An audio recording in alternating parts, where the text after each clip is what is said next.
Welcome to Mentors on Tap. This is where you get to ask us questions and we get to give you some no-nonsense answers. I'm Doc Sheldon, and at my side here is my buddy Steve Gernicher.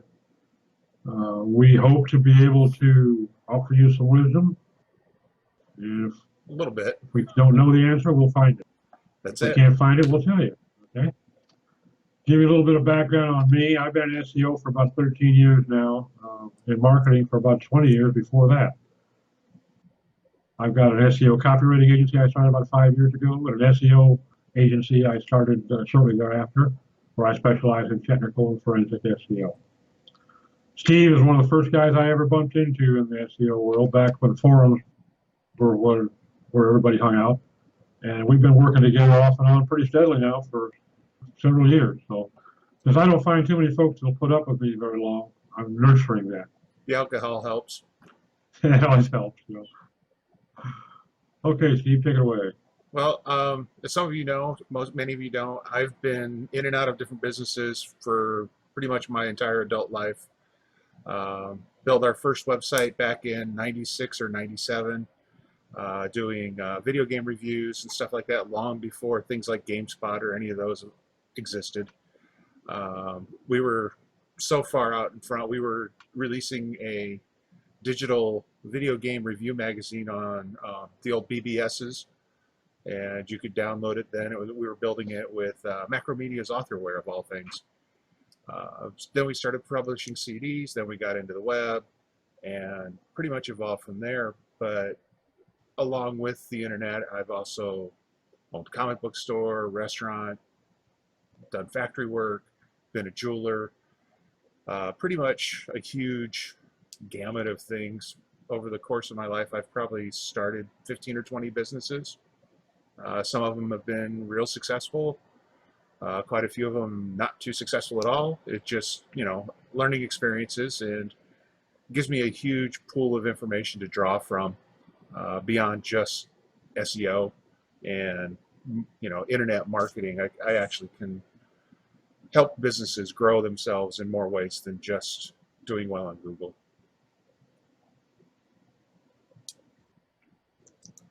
Okay, well, we went out and asked for some questions so we could start this off. This being our first episode, we're going to go with a question we got from a mutual friend, Eric Wu.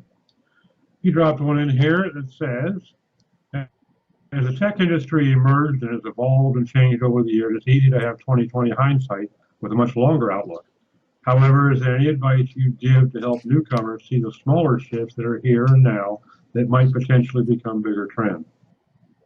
That way they could have an advantage by being more aware instead of always on the back foot.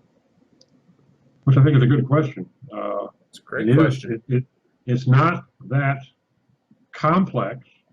I think what happens is we have to overcome a mindset sometimes to look at things the way that you need to look at them to see what's happening. And the first thing is you got to stop fighting Google. You don't have to like it. You don't have to be in love with them, but they do call the shots right now in Google search. So if you want to play in their pool, you're going to have to play by their rules. So I think it's really going to be a matter of common sense for the most part. We know why they want to have good quality results in their search, because that's how they keep a lot of users, and a lot of users what lets them sell a lot of ads. So it's all dollars and cents for them. So, knowing that, and the fact that having quality content and value offered on your site is going to help you with your potential customers, there's not really a combative situation there. You just maybe you have to tailor your approach a little bit to follow in line with what they think is proper. And no, Steve and I don't always agree with everything they do by any means. But like I said, it is what it is. Exactly. So we either play by the rules or we don't play there. So I think it can be a little bit difficult to spot the smaller shifts there. The big ones are fairly obvious typically, but the smaller ones, you kind of have to try to put yourself in their shoes and think, okay, what might this indicate that they have in mind? What might they be looking for down the road? Tailoring that with the fact that we know what their overreaching goal is. They want quality service, okay? And a lot of times you can see things happen that 2 or 3 things put together will point you in a direction. Like, for instance, we know that they've been going heavily concentrated on mobile. Okay, not a big surprise. In fact, they've actually come out and said it. But it wouldn't have been too difficult to figure out by some of the various steps they've taken over the last year or so. So that's the kind of thing I would say. Now, hand in hand with that, I would say first, if you've got a site and you're hearing something being touted as a new, take it with a grain of salt because there's not much new in marketing. It may not have been done online first. It may have been done 30, 40 years ago in offline marketing, but there's not a whole lot new.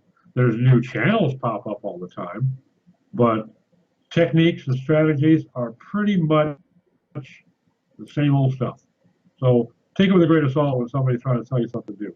As far as anything that you see is getting overused and abused, stay awake. Okay, if you're not going to stay clear of it, at least be ready to move in a hurry, because if it's going to get abused, they're eventually going to come down on it, Google.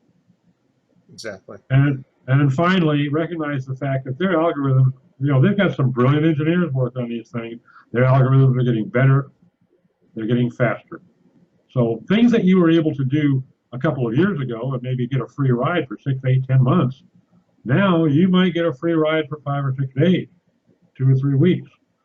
So recognize the fact that those faster, smarter algorithms are better at spotting things, and they're much faster at spotting things. So don't fall into that trap of thinking, well, this worked great back in 2003, I'm going to do it again, and assume that it's going to work as well. Sure. And that's my 2 cents worth. And when I look at the technology, and we used to try to be bleeding edge. One of the companies I used to be involved with back in the late 90s, we wrote one of the first automated cloaking tools that was available for a customer could actually log into the admin area of their website, type in the keywords they wanted to list, they wanted to rank for, and our software would automatically generate thousands of pages of content just for the search engines. And it was total crap, but we were able to rank #1 almost instantly for all sorts of fun things. And then you get into other issues where you pick the wrong technology path, and you wind up like you choose a software platform that at the beginning sounds like the be-all end-all, like Mason, which we were invested very heavily in until PHP started to take over, and all of our Mason developers went, oh no, we don't like PHP, which left us back at ground zero starting over again. So what I've stopped running headlong into walls at high speed quite a few years ago. What I've done, I spend most of my time doing, is looking for the evangelists in different technologies. For example, schema, microformats, and that. When that started really becoming a big deal, more than 10 years ago, there were a handful of people that were just, this is going to be the future of the world. But at the time they were saying that, it had absolutely no immediate value to a website. There was no ROI. You could spend $10,000 revamping your website to take schema and microformats into account, and it meant absolutely nothing for the search engines because they weren't taking advantage of that at that point. So basically you were spending a lot of clients' money for vanity projects, in my opinion. So what I do is I keep an eye out on as many of the technologies as possible, and then look for the evangelists, the people who really know what they're doing, and keep in touch with them, keep an eye on what they're doing, and then when it becomes the next big thing, that's somebody you can talk to help backfill any information you're missing or any knowledge that you don't have. You want to stay at least surface competent so you can talk with some kind of education about what you're talking about, but you don't need to run down the rabbit hole and be able to recite format structure off the top of your head. There's going to be somebody else who can do that, and they're always going to be able to do it better than you because they're the evangelist for that thing. So I've tried to build a very large network of people to help me get through those areas where I'm not the expert to go to. And people use me the same way. There are certain areas where I'm an expert, or at least close enough to an expert that I can show them things or help them understand things that they missed or weren't paying attention to in whatever project they're working on. So for me, it's less about picking the right technology and picking the right people, so that you understand. Anybody can be a Warrior Forum expert and post. Oh, I know I'm great at this and I'm great at that, but you can kind of smell the funk rolling off of them pretty quickly.